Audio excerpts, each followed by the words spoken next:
This video is sponsored by SimpliSafe. There is no safe like SimpliSafe. More on them later. Political violence in the United States is at an all-time high. That is some people wondering, is a civil war on the horizon? 41% of registered voters believe it's likely we see Civil War II within the next 5 years. You don't trust the election officials? Nope. You don't trust the FBI? Nope. You don't trust the courts? Nope. Who do you trust? Trump? They hate the other side. The term that both sides use, one against the other, but they have this in common, is existential threat. It's happened here before, and while a second civil war would look quite different from the 1860s, it's worth examining what brought us to the brink of a national divorce the first time to find out how close we really are to fighting our neighbors now. What would domestic combat look like in the modern era? And is it too late to turn back? Who'd be on each side of it if it did come to blows? This is what you could expect from a second U.S. Civil War. Roll the intro.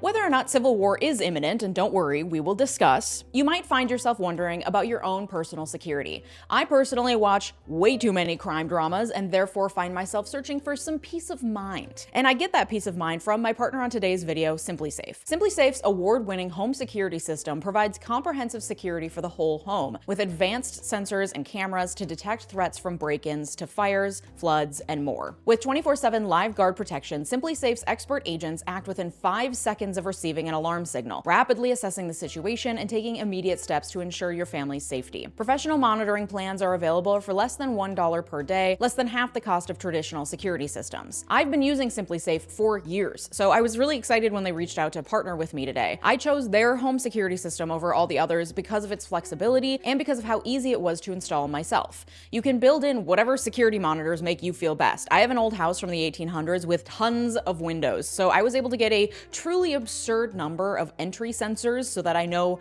every window is secure. I also love their outdoor and indoor security cameras so I can keep an eye on my precious angel baby dog Moira even when I'm away. Via the smart alarm indoor camera, if there is an emergency, SimpliSafe's agents can even see and speak to intruders in real time, which could stop them in their tracks. And with eyes on the scene, they can confirm the emergency and convey critical details to 911, helping to get a prioritized response. So get some peace of mind for yourself. Save 20% on your system, and your first month is free when you sign up for Fast Protect monitoring at simplisafe.com/Leeja. There is no safe like SimpliSafe. Thanks, SimpliSafe. Liberals and conservatives don't like each other. Understatement of the century. And while some ideological friction is to be expected in any democracy, the deep emotional disdain between people on both sides is the most severe it's pretty much ever been. And though part of the blame certainly lies with our entrenched internet echo chambers, the slide toward extreme polarization kicked off in the 1980s with the invention of round-the-clock TV news coverage and Ronald fucking Reagan's work moving his party further to the right. But for the most part, even the folks mainlining Fox News day and night haven't jumped into violent action at this point. So mutual distrust and dislike alone do not a civil war make. But add nearly a decade of Trump and his allies normalizing not only violent rhetoric, but actual violence, and suddenly we're all eyeing each other up, wondering if armed conflict is imminent. And a note before we get too deep into this, my intention today is not to fearmonger you into civil war paranoia. We're talking hypotheticals here.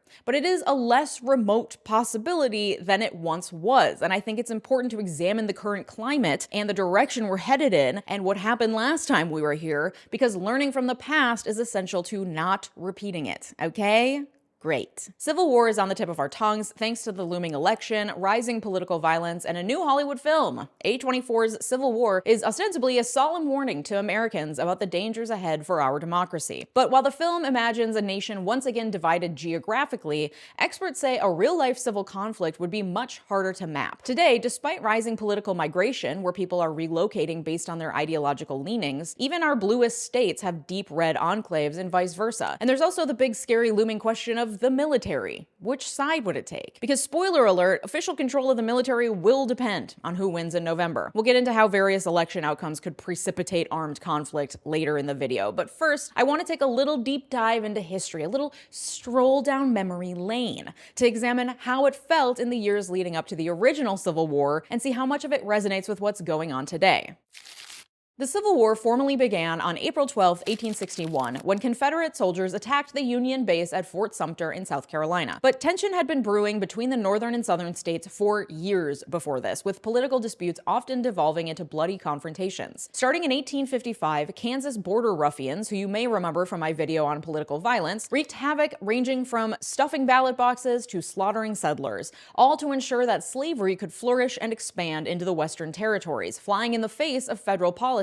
The ruffians were mostly poor white men whose political leaders routinely endorsed violence as a viable solution to their fear and hatred of Yankees, abolitionists, and black people. The Crime Against Kansas is an infamous speech delivered in 1856 by Republican Senator Charles Sumner of Massachusetts, in which the senator argued that those who would spread slavery to the new territories were working against the will of God. Once Sumner finished speaking, a Democratic congressman attacked him with a steel-tipped cane and proceeded to beat Sumner nearly to death on the floor of Congress. This was 5 years before the Civil War began and illustrates the heated feelings in Washington and the normalization of political violence in the country at the time. A senator felt emboldened to bludgeon another senator nearly to death over a political speech on the floor of Congress. But conflict wasn't limited to party versus party. Disagreement over the best way to preserve slavery led the Democratic Party to split itself in two ahead of the 1860 election. They literally held two separate nominating conventions and put up two different Democratic nominees, splitting the vote and allowing the election to be taken by Abe Lincoln, the first Republican ever elected to the White House. And once old Abe Lincoln was elected in November of 1860, the dominoes were quick to fall. By Christmas, the first state, South Carolina, had seceded from the Union. By March, the Confederate States of America had its own constitution and was gearing up for war. For the first couple years of the Civil War, all the fighting was done by volunteers. Union and Confederate soldiers both wholeheartedly believed they were the good guys, fighting nobly against downright demonic forces to protect their own cherished way of life. The American South controlled 2/3 of global cotton production, and the plantation owners building massive wealth on the backs of enslaved people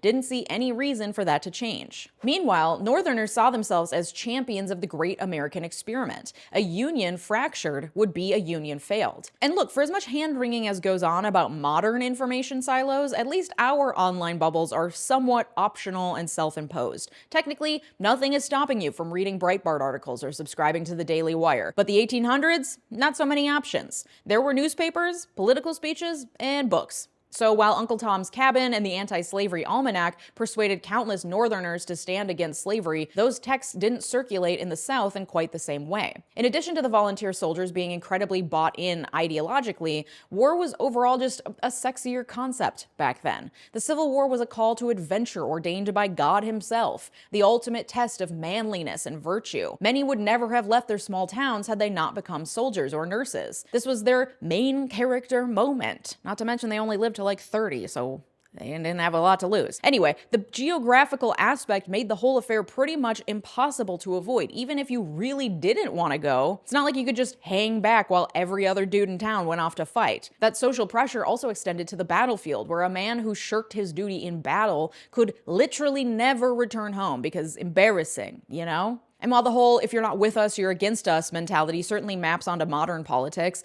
the tribal lines today are significantly murkier. On the one hand, we still love dehumanizing our opponents and imagining them as part of an evil monolith. On the other hand, rampant individualism and call-out culture have made both sides much less unified overall. It's hard to imagine the kind of infighting we see on social media translating into a successful war effort, you know? There's also the question of how many of us would actually be motivated to get off our comfy butts and fight. In the 1860s, it was common to see voter participation rates as high as 80%. For comparison, only about 66% of eligible voters participated in the 2020 presidential election, so only 2/3 of the country's eligible voters showed up in 2020, and it was still the highest rate for any national election since 1900. Still, the vitriolic rhetoric we see today shouldn't be underestimated. According to international relations scholar Rachel Kleinfeld, political violence tends to be preceded by a dehumanization phase, followed by the normalization of violence against those dehumanized opponents. The dehumanization that took place during the First Civil War was so vicious and so all-consuming that Yankee and redneck stereotypes persist to this day, 160 years and many generations later. Today, Americans harbor a strong dislike for members of the opposing political party. This emotional polarization, also known as affective polarization, polarization, while severe, is on par with the levels seen in many European countries whose democracies are suffering similarly to ours. While affective polarization in the US has been rising for decades, political violence didn't spike until 2016. So hating one another doesn't necessarily cause violence, but it does contribute to an environment in which we'll more readily accept violent rhetoric from our politicians, which in turn results in violence by bad actors. As we've discussed before on this channel, political leaders have immense power to ease polarization and diffuse violence. So while it's technically a good sign that our elected officials haven't started physically attacking each other on the floor of Congress, studies have shown that people are significantly more likely to engage in political violence when their representatives are endorsing it, even just verbally. And boy, howdy, have they been endorsing it. I love the old days. You know what they used to do to guys like that when they were in a place like this?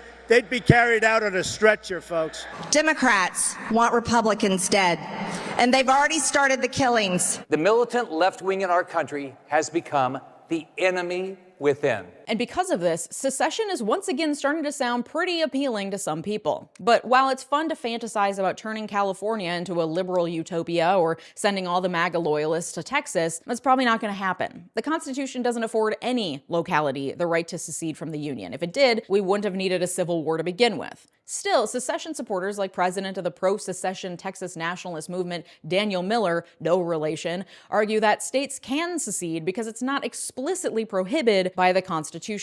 Article 1, Section 10 of the Constitution lays out everything states can't do. So they claim anything not on the list isn't technically forbidden. Although it might be because, I don't know, the framers of the Constitution thought it would be pretty obvious that states couldn't willy-nilly come and go as they pleased and they didn't have to spell that out. Or it could be that they were humans and not in fact all-knowing gods, so they just forgot to include it. Seems like a stretch to say the framers of the Constitution of the United States of America definitely were like, oh yeah, states can secede whenever. That's fine.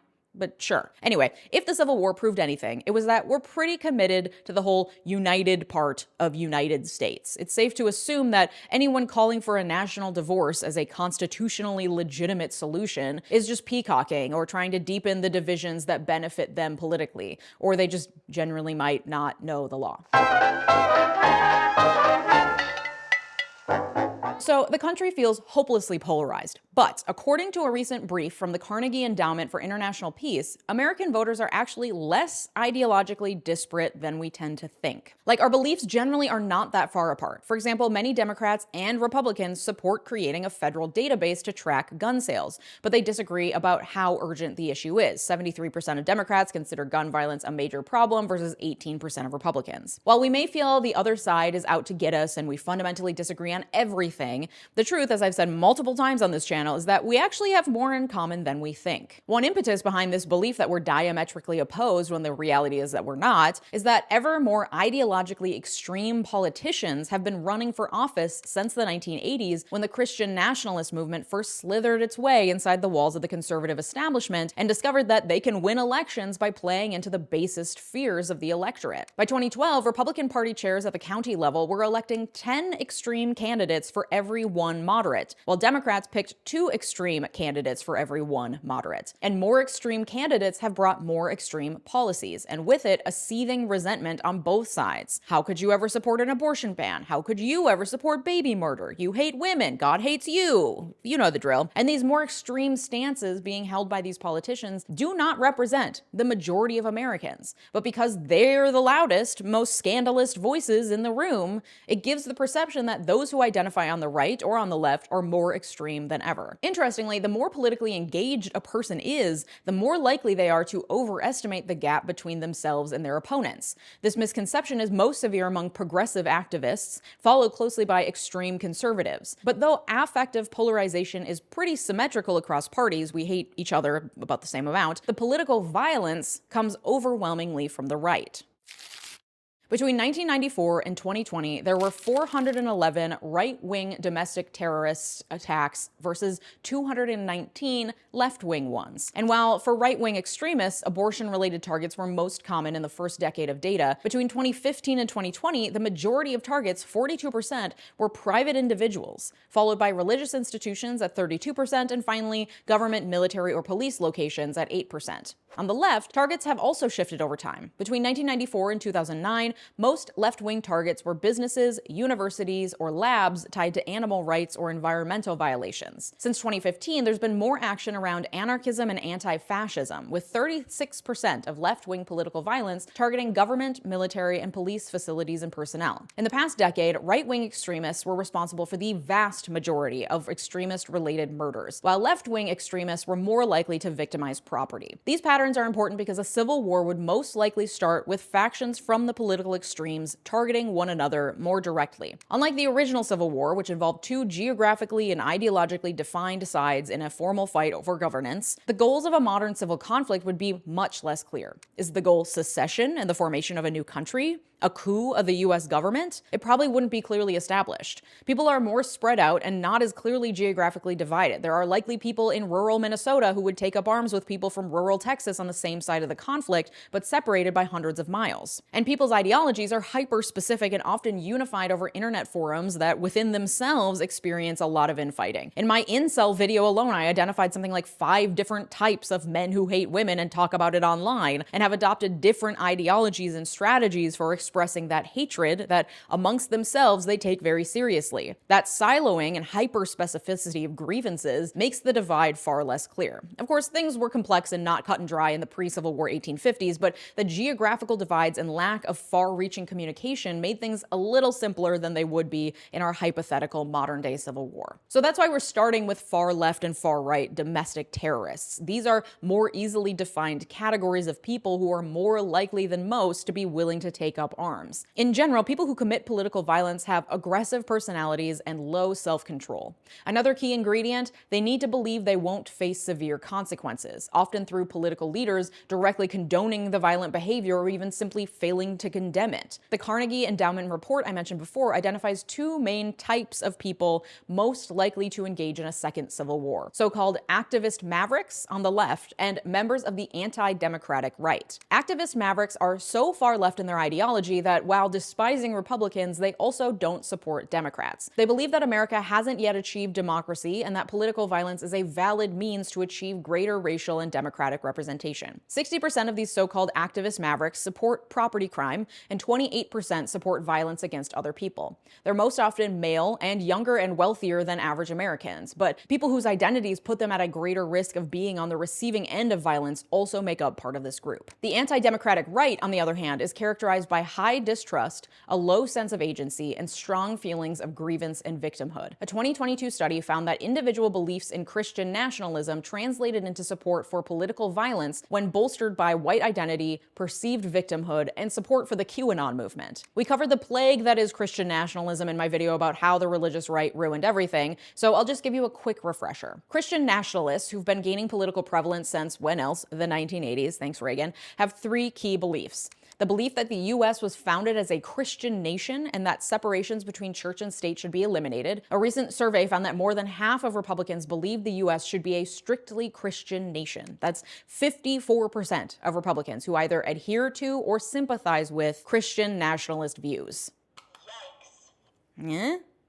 Yikes. A belief in a warrior Christ as depicted in the book of Revelation. This version of Jesus wears a robe dipped in blood and leads the armies of heaven in the ultimate battle against evil. Trump has become a Christ-like figure for many in this movement who are super on board with his end times rhetoric and his open invitation to bring on the reckoning. The belief that there's such a person as a real American. When white Christian nationalists claimed the 2020 election was stolen, they were laying bare their belief that some votes or voters shouldn't count. The real Americans voted for Donald Trump, i.e. white people. And Biden only won because of, yes, ballot stuffing and fraud, but also because the votes cast for him weren't cast by real Americans, i.e. they were cast by immigrants, left-wing operatives, people who don't believe in the true spirit of America, whatever that means. These core beliefs are all animated by a feeling of being under attack. For starters, it's a lonely-ish time to be a Christian fundamentalist. In 2021, U.S. church membership fell below 50% for the first time ever. On top of the stress of being surrounded by heathens, these folks are also panicked about how many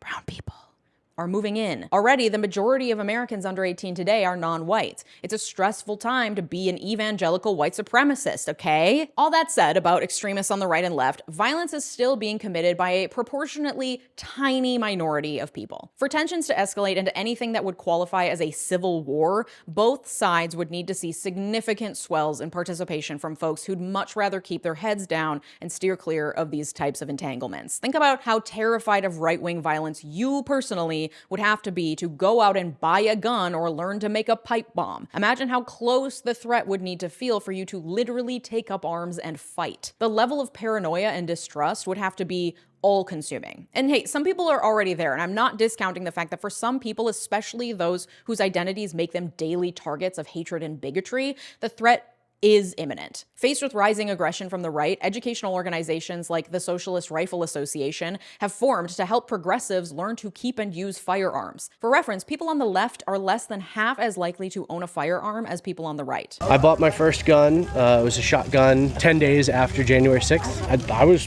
terrified that, you know, there's going to be like an armed militia at the grocery store, and like my child is non-binary. They hear me say they, them, or whatever, and you know, so they just total like you know, this essence of paranoia. Rob and I want to make sure that like that there is pushback against this kind of shit. That like trans people have a right to live. In his 1970 book, Why Men Rebel, Tim Gurr explores why people engage in political violence and how regimes respond. Frustration, he writes, only boils over into violence when there's a discrepancy between what people think they deserve and what they actually think they can get. Many other variables influence the use of violence as well, including the culture, the society, and the political environment. According to Gurr, the culture must at least accept, if not approve, of violent action as a productive means to an end. Political violence is also more likely if the current leadership or political system is seen as illegitimate. All these factors were at play for the January 6th insurrectionists, and if Trump returns to office, those tendencies are likely to flourish. Periods of power transfer or regime change are moments of vulnerability for any administration, and the 2024 election could be a real doozy. Did you know on Patreon you can get early access to these videos ad-free? Thank you to my Patreon community and my YouTube members for supporting the research and work that goes into these videos. Consider checking out my Patreon community or clicking the big join button below to become a member here on YouTube. You'll be supporting my work and getting access to early, ad-free, uncensored versions of all these videos, as well as access to my research and all my sources, exclusive live streams, and more. Your support helps to keep these videos free for everyone and further our mission towards legal and political education for all. I mentioned earlier that whichever side the military takes would pretty much determine the outcome of any civil conflict. That's because the US remains the world's dominant military power, and it's not even close. Last year, we spent more than the next 10 countries combined on our armed forces. And though the US military has been struggling to recruit new members, and its number of active duty personnel has fallen by 39% since 1987, we've still got more than 2 million people enlisted. 2 million people and, oh yeah, a fuck ton of weapons. If Biden wins in November, we can probably expect more of the same. Our armed forces will continue serving as self-appointed world police and meddling in foreign affairs in ways the American people don't support. Extremism, which is already prevalent among service members, would continue to proliferate. One Military Times poll from 2020 reported that more than half of minority service members say they have personally witnessed examples of white nationalism or ideologically driven racism within the ranks in recent months. We've already seen examples of soldier-on-soldier political violence, like the radicalized private who plotted an attack on his own unit, or the 4 U.S. Army soldiers who formed their own militia and then killed a recently discharged soldier so he couldn't tell anyone about their plans to assassinate then-President Obama and overthrow the government. Rates of right-wing extremism among the people our government has trained to use weapons are truly alarming. Because beyond active duty, you've got thousands of veterans who found community and comfort in right-wing extremist groups and militias. A troubling number of domestic terrorist attacks have been committed by people our own government has trained in combat. Remember 𝗬𝗎𝗪𝗏, the domestic terrorist who killed 168 people by detonating a car bomb in front of a federal building in Oklahoma City in 1995? He was an ex-soldier. Stuart Rhodes, founder of the far-right group the Oath Keepers, who was convicted for seditious conspiracy for his role in the January 6th insurrection, former Army paratrooper.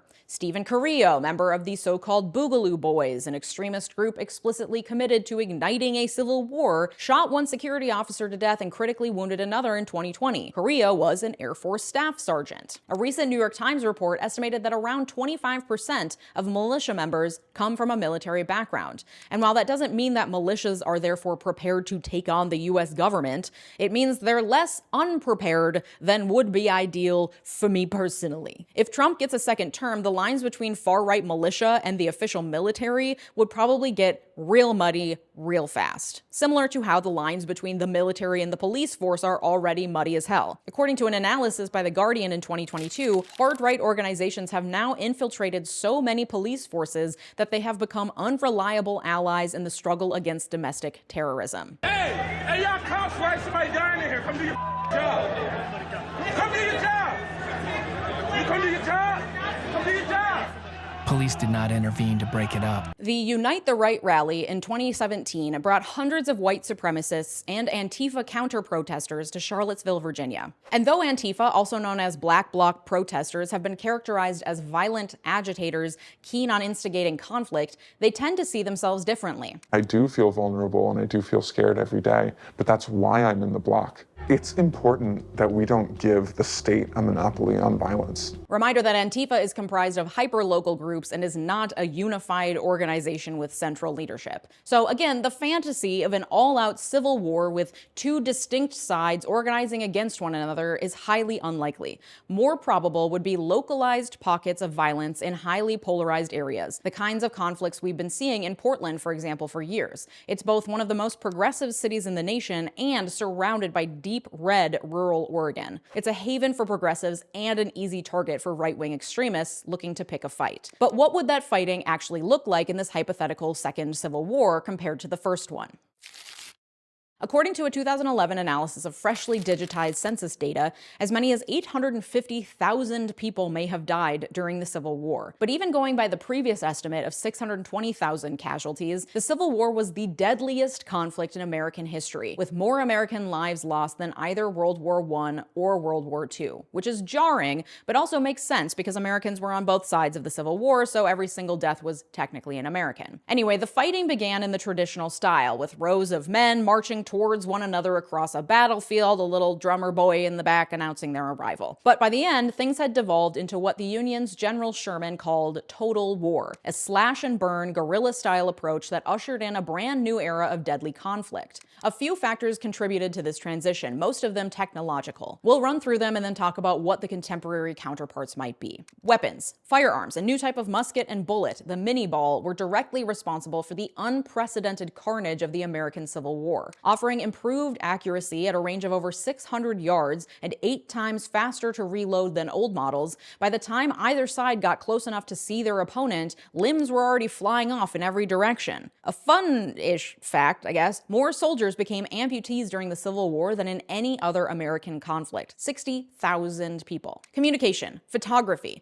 Though cumbersome and ill-equipped for action shots, still photographs depicting the carnage of every battle seared the war into the collective consciousness on both sides. Newspapers also played an important role in stoking troop morale, reiterating the nobility of the soldier's sacrifice and reinforcing every foul stereotype they'd come to believe about the men on the other side. The telegraph. Invented in 1837, with Morse code following close behind in 1844, the telegraph made it possible to communicate across hundreds of miles in real time. So while President Lincoln spent a great deal of his time camped out in the War Department waiting for click-click tippity-taps of intel from the front lines, General Lee, head of the Confederate Army, was stuck waiting for news the old-fashioned way. Messages were delivered in months, not moments, on horseback across hundreds of miles. General Lee was considered one of the finest military strategists alive at the time. Ultimately, however, he simply lacked the infrastructure required to beat the Union. Which brings us to railroads. Railroads were an essential weapon for the North. Lincoln could deploy 25,000 troops in less than a week by rail. The same journey would have taken 2 full months on horseback. The North had some 24,000 1,000 miles of rail track laid by the time the Civil War began.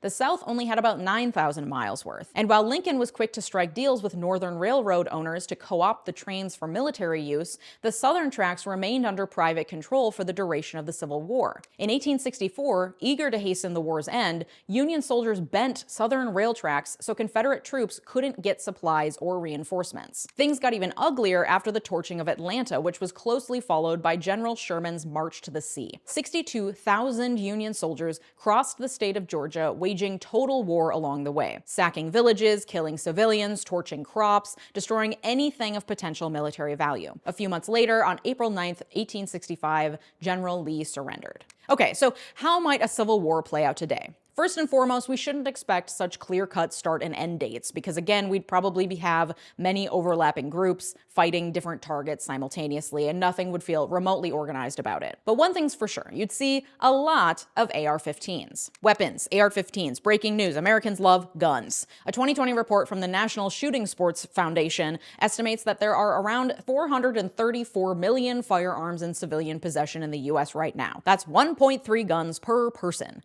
Explosives and firearms have been the top weapons of choice for far-right and left-wing extremist attacks, but gun violence has proven the most deadly by far. Firearms were used in 9 of the 11 fatal left-wing attacks since 1994, and 73% of right-wing ones. And no firearm is quite so popular in the US as the AR-15. It's the best-selling rifle in the country, and more than 20 million of them are currently in circulation. The vast majority have never been used to commit murder, but the vast majority of mass murderers have used AR-15s. They're lighter and easier to operate than a lot of other firearms, so much so that some people even call them the beginner's rifle, which feels super counterintuitive because they look so much more serious than a pistol, for example, but pistols actually require much more serious handlers. AR-15s are also highly customizable, making them appealing for people with nefarious intentions. For example, the Las Vegas shooter modified his AR-15 to shoot continuously from his 32nd floor suites in the Mandalay Bay Hotel, killing 60 people and wounding more than 400. Drones.